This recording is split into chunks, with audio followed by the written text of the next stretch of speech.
Welcome to the intersection of technology, cybersecurity, and society. Welcome to ITSP Magazine. You're listening to a new Securing Bridges podcast. You're about to join Alyssa Miller as she sits down with senior and executive security leaders to share stories of success and failure while working across business teams. It's time to build and secure the bridge to the business. Knowledge is power, now more than ever.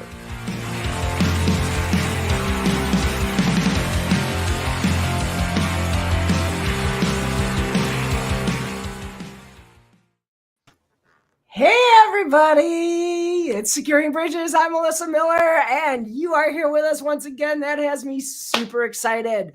This is episode 42. 42 episodes now we've done on this. That alone is crazy. And it's thanks to all of you because you keep tuning in. So apparently I'm not that boring, and I mean, well, maybe I am, but my guests are awesome. So that's what matters most. If you haven't checked out the other 41 episodes yet, you probably should start doing that. But wait until we're done here.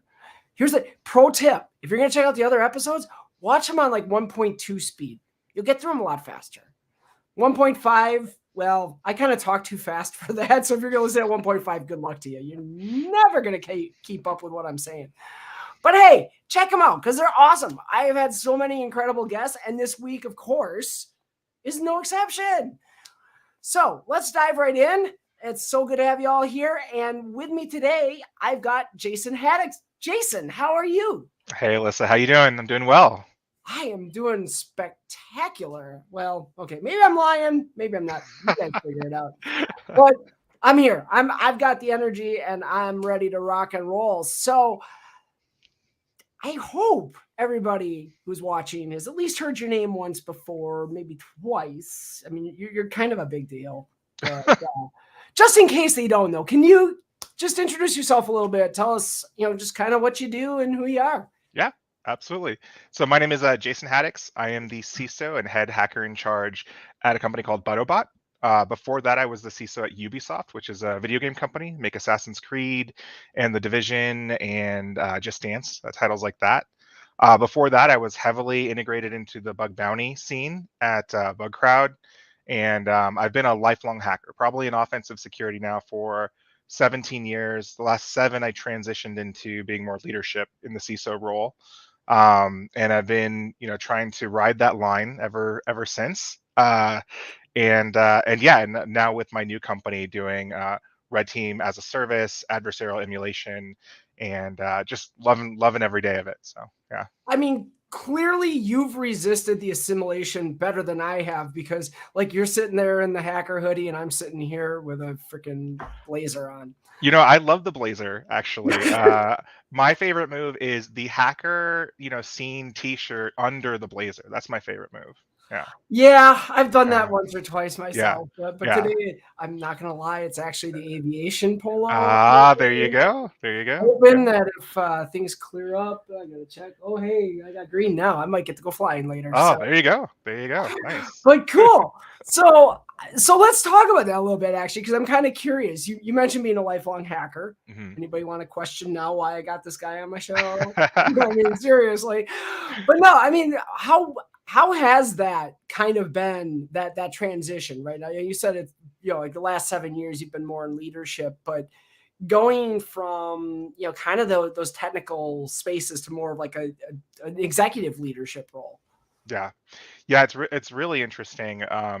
I think it's a double-edged sword, right? I think that there is massive benefits to it in having someone who comes from that background, being in the leadership chair, being there for the board meetings, being there for, guiding and prioritizing the security program. But you also do lose a little bit of the cutting edge tech chops, right? If I were to say, today I'm the same hacker I was, probably maybe 7 years ago when that's all I was doing, I would be lying, right? So I have to work extra hard in my free time to keep up the technical chops, right? So it's really interesting. It's a really interesting dichotomy. And at first everybody was like, just drop the hacker stuff. Like, you're ready for executive life. You can just go be a CISO and ride off into the sunset and, make whatever CISOs make and be happy. But that's just not my life force. That's not my blood. So yeah, It's not your identity. And that's the no. thing. That's like saying to someone, hey, could you just stop being German now? Yeah, And kind of exactly. go, Yeah, yeah, what the yeah, hell? yeah, No, that's not yeah, how this works. yeah, But that's like a really important thing that I don't think people realize. I think for folks, definitely for me, and it sounds like for you too, like being a hacker is just, it's who I am. yeah. It's who you are. It's not something I became. That's actually my favorite question is, how'd you become a hacker? Right. Um, my You're just mom born gave that birth way. to me. Yeah. Yeah. I Yeah. mean, literally, that's how I got here. But so it's interesting because you mentioned too, you're kind of losing a little bit of your tech chops, or you're kind of losing Yeah. the edge a little bit. What do you do to try to hold on to that, and why do you feel like that's important?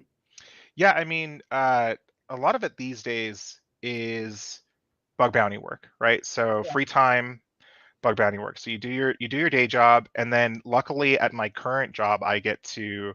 I mean, I'm designing the service at my current job, evolving kind of our normal pen testing stuff into more of a red team full holistic flavor. And so I get to do testing during the day actually, which is nice now. It's like 50-50. Um, but before that, when I was in pure leadership roles, I would have to rely on bug bounty and just having like open scope programs where I was still developing my own tools, still looking at sites, and mostly my bread and butter was web hacking. So looking at websites, breaking them down, figuring out where the exploits were, or where the misconfigurations were, and stuff like that. And um, I mean, it was really important to me, right? Like I feel like I was quicker on my feet when we had incidents because I knew exactly what was happening. I knew, how to respond. But one of the things I tell a lot of CISOs is like, if you aren't technical enough, to understand, kind of the nomenclature that goes around, hacking and offensive security, have someone good right next to you because it helps you really prioritize your security program away from the type of prioritization CISOs are taught to prioritize from, which is like compliance-based prioritization, basically. And so with my hacker, like know-how, I prioritize, like I mean, at least I put a heavy weight on external to internal. I put a heavy weight on, I know that we're going to be phished eventually. Like everything that you would see in a standard red team engagement is so easy nowadays.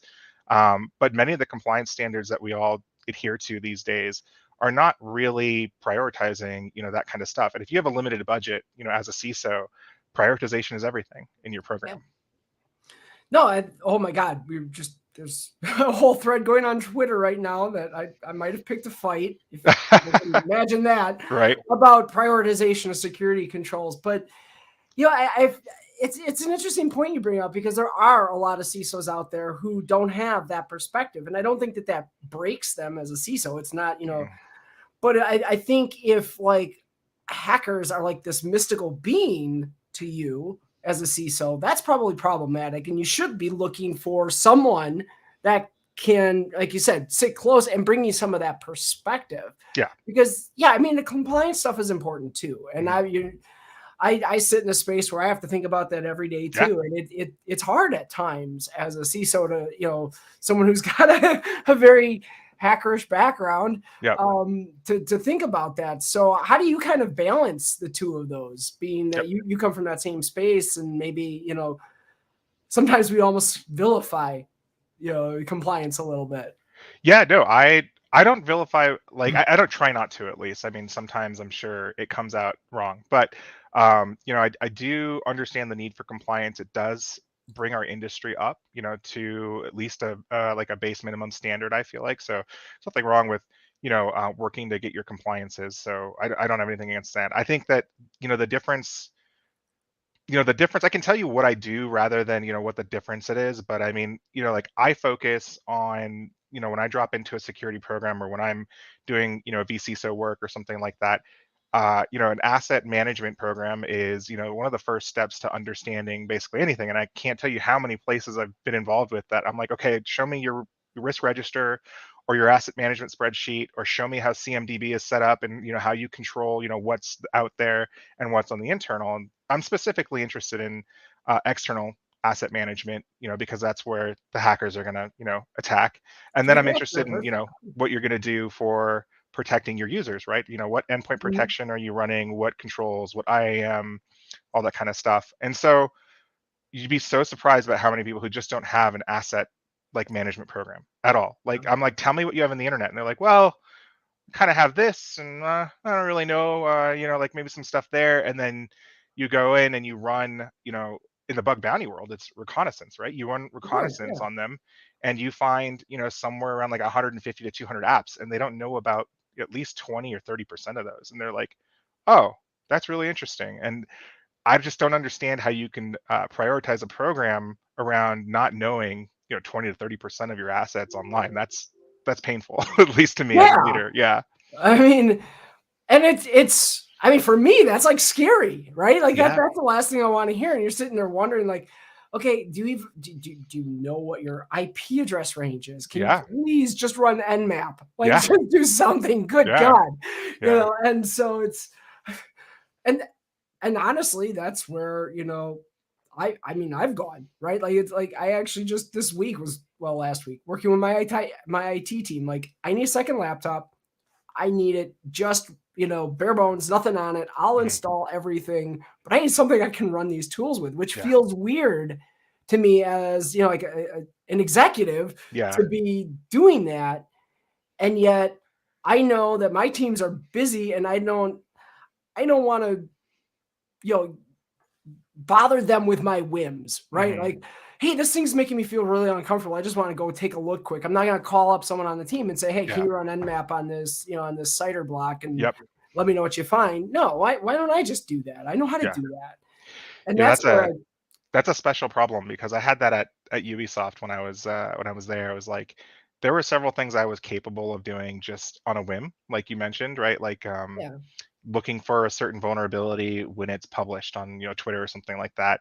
But we had processes for that, and it's like, okay, well, I don't want to step on the toes of the people who I employ, whose job it is to do this. And like, that was a really touching one, actually, at Ubisoft. I was going to tell you a funny story though. So my interview at Ubi was actually because I did full recon on them. So I went in and interviewed for the CISO position, and they had a whole bunch of people who had interviewed before, but I structured, they made everybody do a presentation basically for the interview.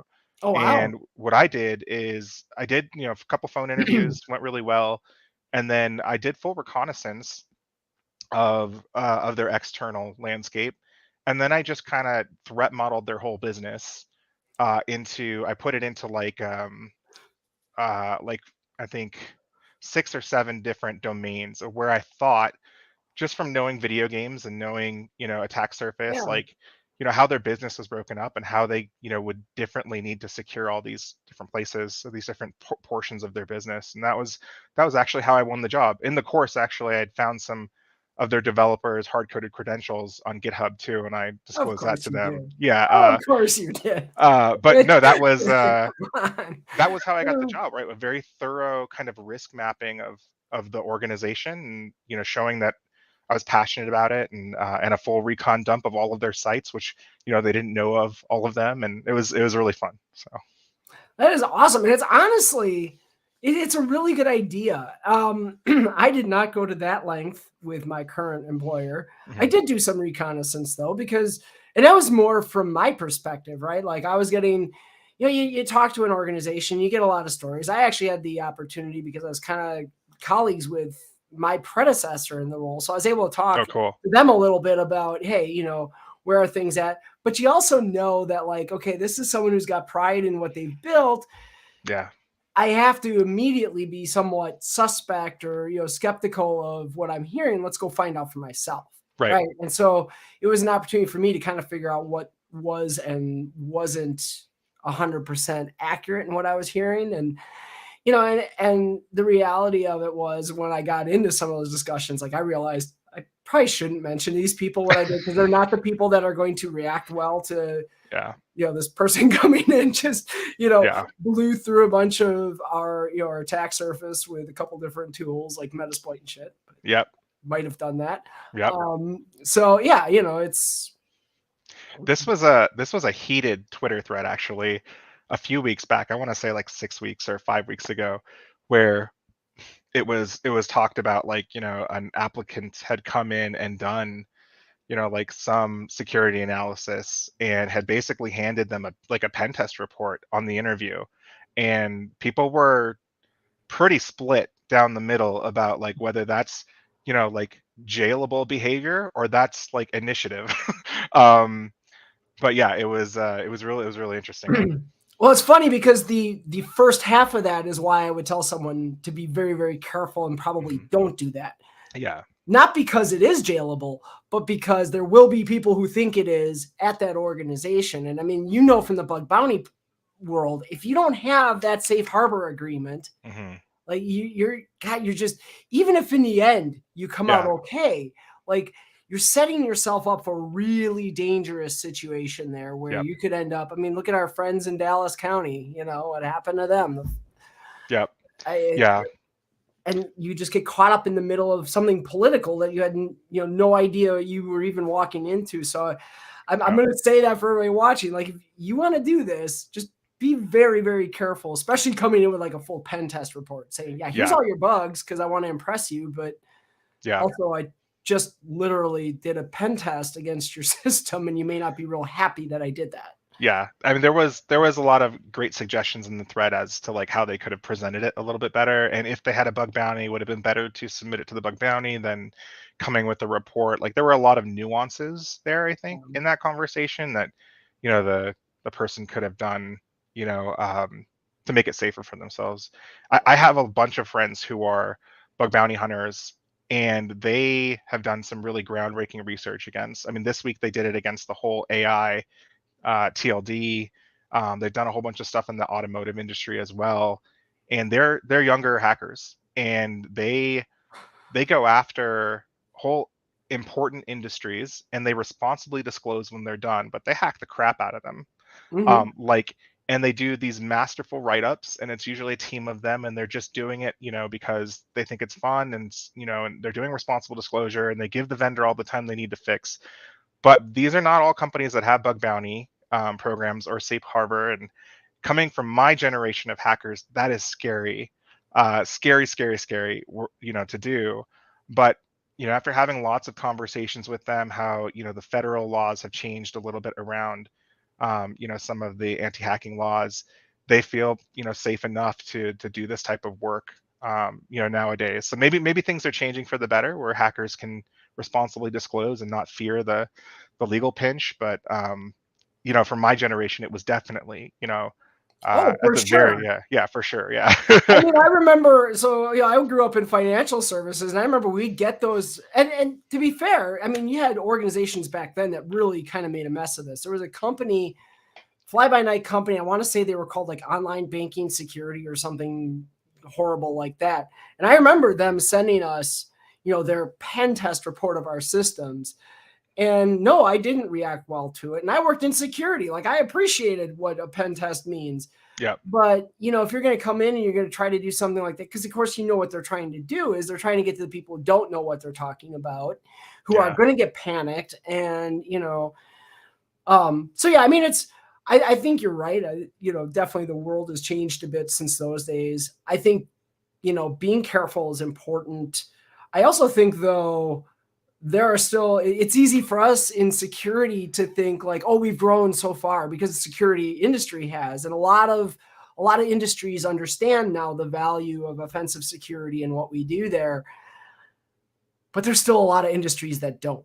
Correct. Like, if you came to my company, if you came to my CEO and said, hey, I just did an unannounced, unendorsed pen test against your environment, here's all the things I found, I can tell you right now, well, actually, my CEO would probably be smart enough, he'd come to me with it. But I can tell you, he's not going to be happy. And considering I work in a company of lawyers, you probably don't want to do that. Not a good idea.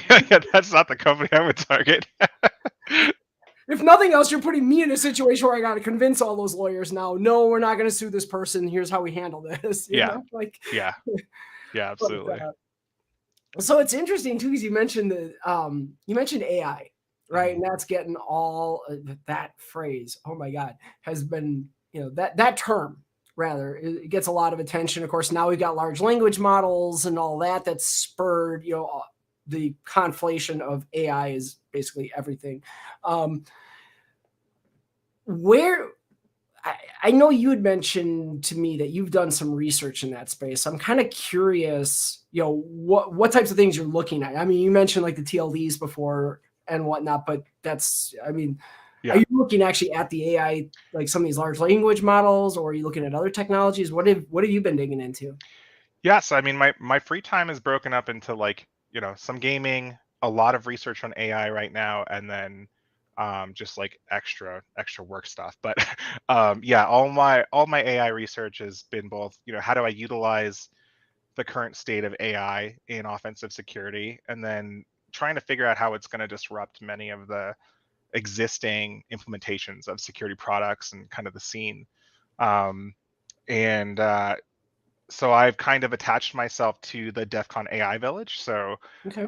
so I'm helping them like design some of the contests, and I'm on the board of advisors there.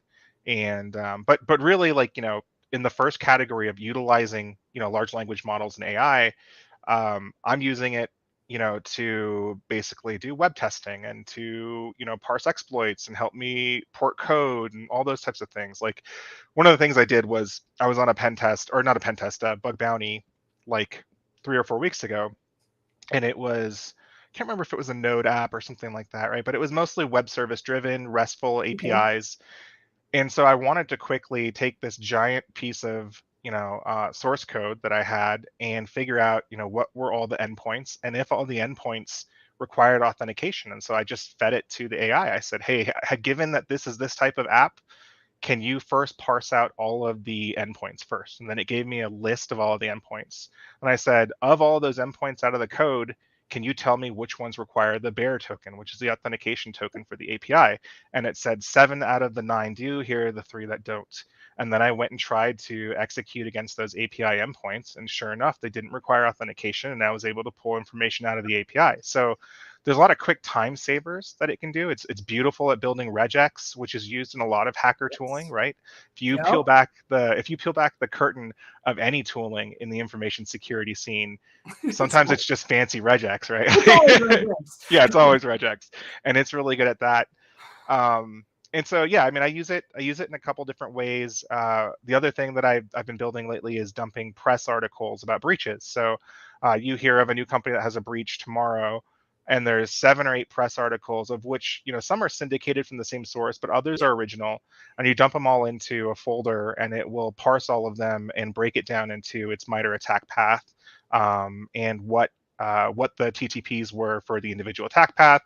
And it'll break down like a professional summary. And so we use this at ButterBot to basically look at a domain of like, if we were going after a healthcare company, to see what other healthcare companies are facing with like threat actors and stuff like that. So it's really useful at doing that kind of stuff, data parsing. And then when I went to RSA, I mean, I just walked up and down the floor of RSA and was just looking at companies and being like, yeah, that one's in for some changes, like that one's in for some changes, like that one's probably going to be okay. But like uh just the fact that the LLMs can instantly parse data as well as they can, and do it in a contextual manner, um, is probably one of the most powerful tools that we've seen in tech, and obviously security for a long time. So Well, I like that you brought that up that way, because I know there's a lot of, just anecdotally across the world, across society in general, right? There's all the usual panic of, oh my God, AI is going to take our jobs. yeah, Oh my yeah, God, robots are going to take our jobs. I mean, how yeah, long as long as I've been alive, something is always taking our yeah, jobs. And yet always taking our somehow jobs. people continue to have jobs. Yeah, The economy sucking is the only thing that ever seems to take jobs, but that's a different story.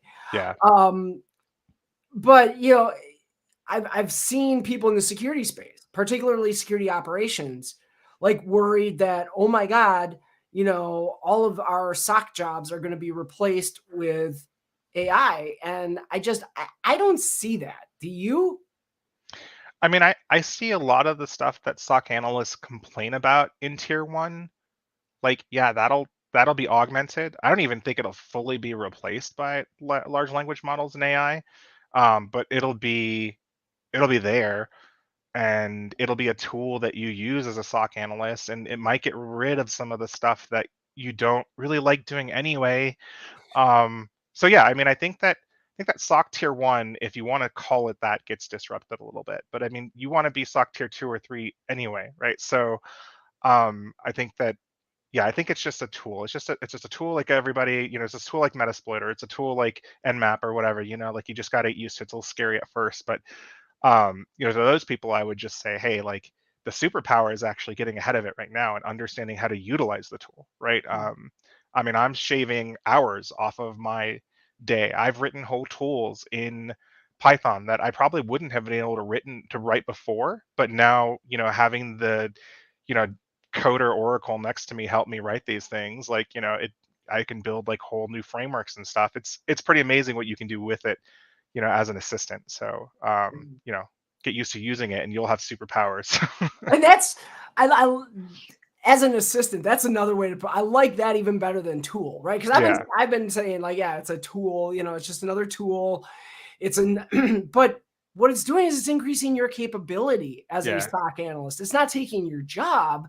It's making you that much stronger, more effective, because you don't have to sit there and parse through just gabs of data. And Oh yeah. I mean, now you can take a bunch of alerts, you can feed them through, let the AI do the correlation and spit out, some information to you that now you can action Yeah. as, the SOC analyst. But you still, I don't see us ever getting away from wanting humans make Yeah. decisions like that, where, You'll okay, need to I understand verify. what happened, but Yeah. now what do we want to do? Because what's going to impact the business?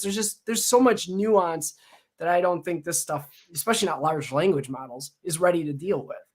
Yeah. I mean, I think that when we get to, like, phase 2 or 3, a lot of people, of whatever AI is in security, a lot of people will try to automate a lot of this stuff. But what they'll come back down to is just, there will need to be humans who have contextual knowledge to give a no, no go, answer, or yes, no go answer on security decisions, right? And, given the, maturity right now of some of the models and their, propensity to hallucinate and things like that, or the fact that you can give them the same question several times and they will give back different answers each time, like, you're still going to need to have, at least for the foreseeable future, I'm talking about the next 5-10 years, humans Yeah. in the pipeline, like, helping you with those decisions, especially security decisions. So, like I said, I think they are a tremendous tool for being able to answer giant questions across data sets, like you said, right?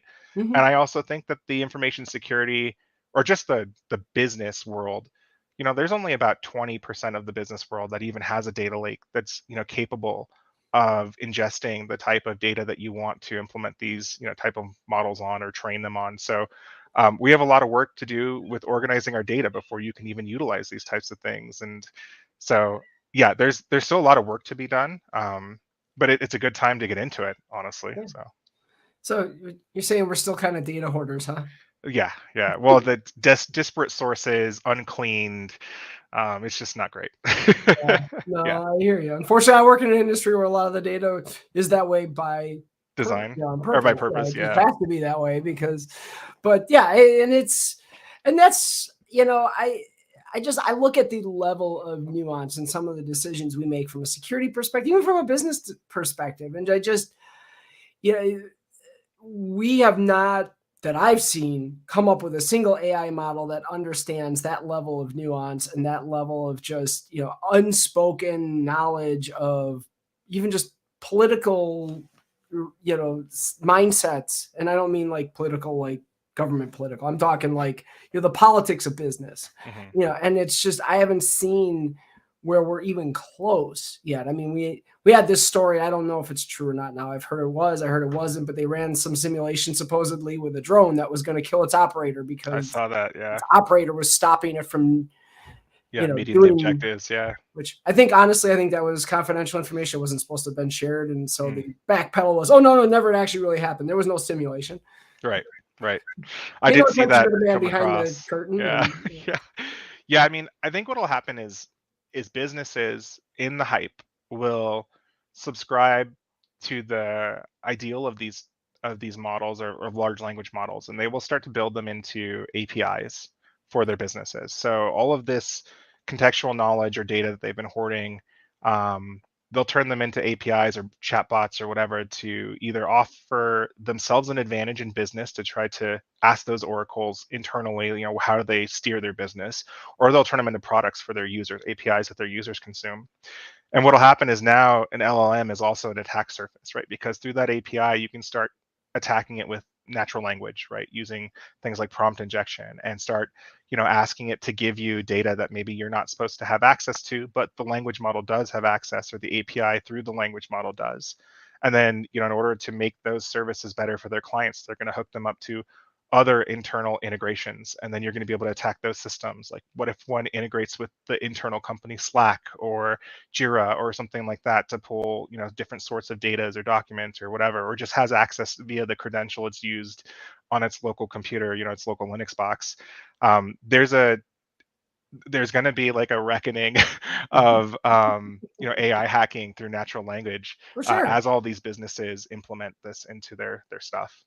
I look at it and I'm like, man, I wish I could have, if I could have had this when I was a kid, like that roadmap, that, attack vector would have been amazing. All Right. the stuff I wouldn't have had to learn. It's so interesting because, when you get into this type of stuff, no longer are you and me sitting at a keyboard clacking away and entering, semicolons and apostrophes and code, right? Now we're Right. using natural language to try to trick a model into giving up data or doing something it's not supposed to do. So it's a completely different skill set. It feels really weird to do this, Yeah. honestly. It's a trip, like, to just be like, suppose you are X and that you have the ability to read Y, and one character at a time, read out this thing, and it's really interesting. So Yeah. I mean, it's in an odd, strange sort of way. It's almost like social engineering meets the technical hacking. right.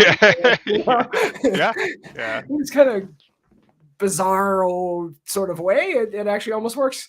Yeah. So I mean, but this is cool. Like, see, and this is the thing that I think is so neat to understand is, as a CISO, you don't necessarily have to give up all of this. We don't have to totally move away from the tech, because there is, and it can be really cool. And, you can get into a lot of really neat stuff that applies to your business. I mean, in my organization, we had to dig in pretty quick to, all right, what are we even going to set as a policy around use of AI? And then how are we going to educate our people on, how to use AI safely and avoid, common pitfalls of, upload all your code and tell ChatGPT to comment it for you. Yeah. Please don't do that. Please don't do that. I mean, it's such a Wild West. It's such the Wild West right now because, even OWASP just announced the LLM top 10 really recently. So that's in like pre-alpha. And I'm one of the people there just trying to participate. But there's a lot of stuff. I think we're addressing it faster than we did. Like, if you think of mobile, it took us a little while to respond to mobile security. Mobile got adopted so fast, mobile apps specific, and they just blew up. And then 2, 3, 4 years after, we were catching up with security and how to secure code and Objective-C and and Android languages. And so but I think that right away people are thinking about the security implications of AI right now. So OWASP is starting. MITRE has a project that's looking at it, and so it's really interesting. It's all greenfield, and a lot of people are trying to do good work there.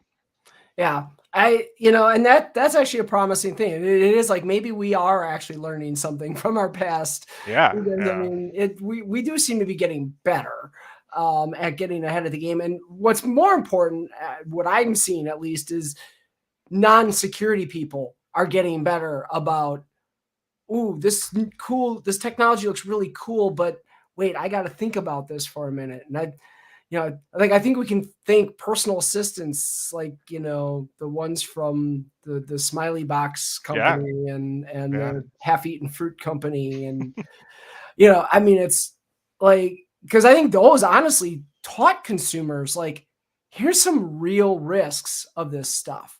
Like, people Yeah. got to use it and they got to see what's good and what's bad. Oh, hey, I was talking in my house about this thing and suddenly I started getting, unsolicited ads in Facebook for the same thing I was just talking about that I've never Googled in my life. Like, Yeah. oh, So I Yeah. think that people are starting to, and some of it's probably overblown, but it's making people think about it.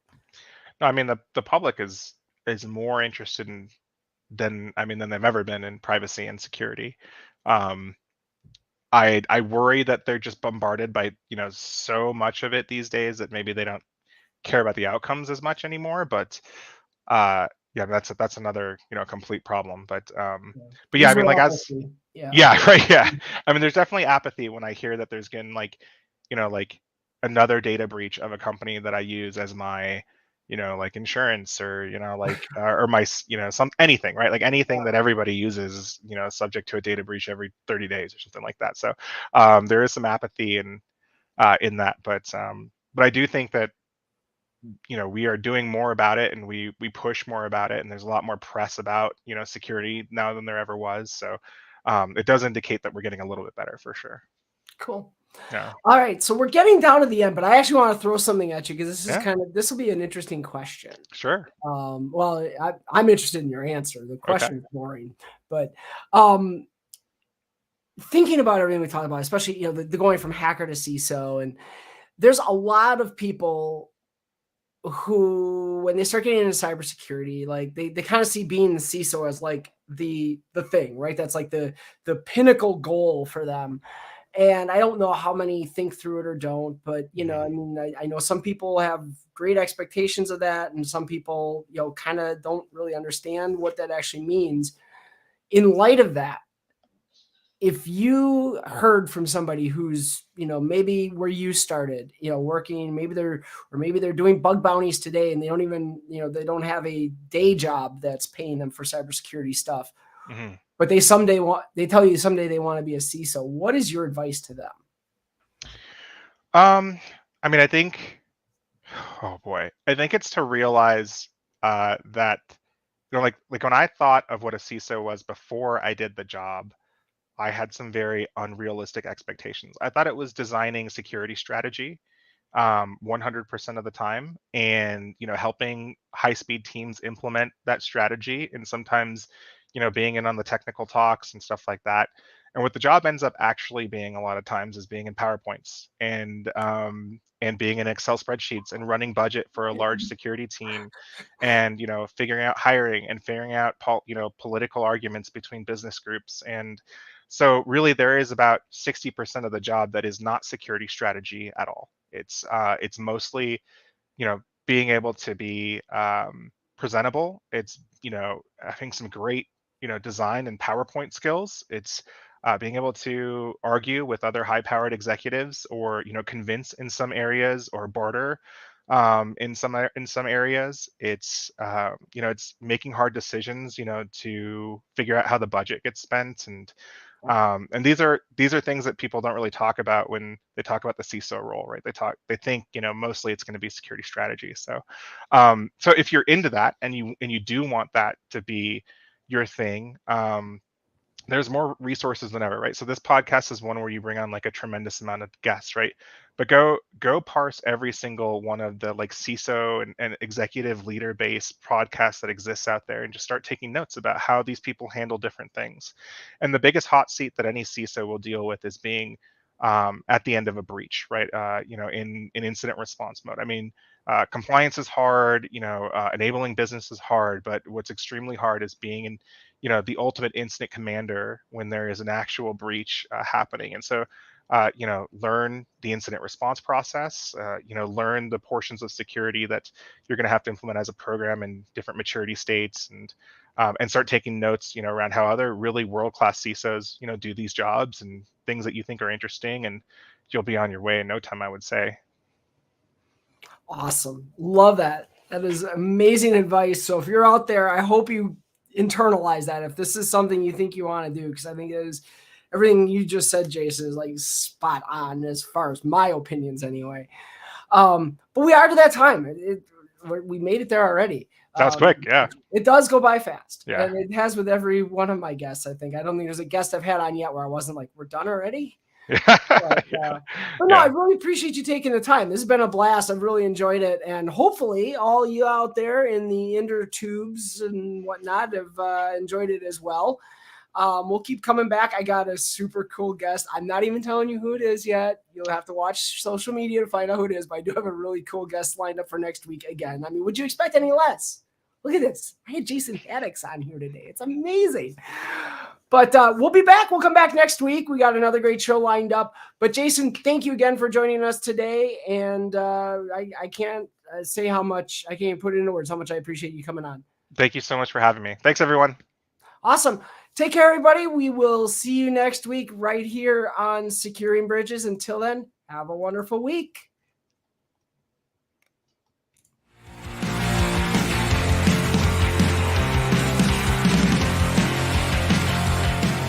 We hope you enjoyed this episode of Securing Bridges podcast with Alyssa Miller. If you learned something new and this podcast made you think, then share itspmagazine.com with your friends, family, and colleagues. If you represent a company and wish to associate your brand with our conversations, sponsor one or more of our podcast channels. We hope you will come back for more stories and follow us on our journey. You can always find us at the intersection of technology, cybersecurity, and society.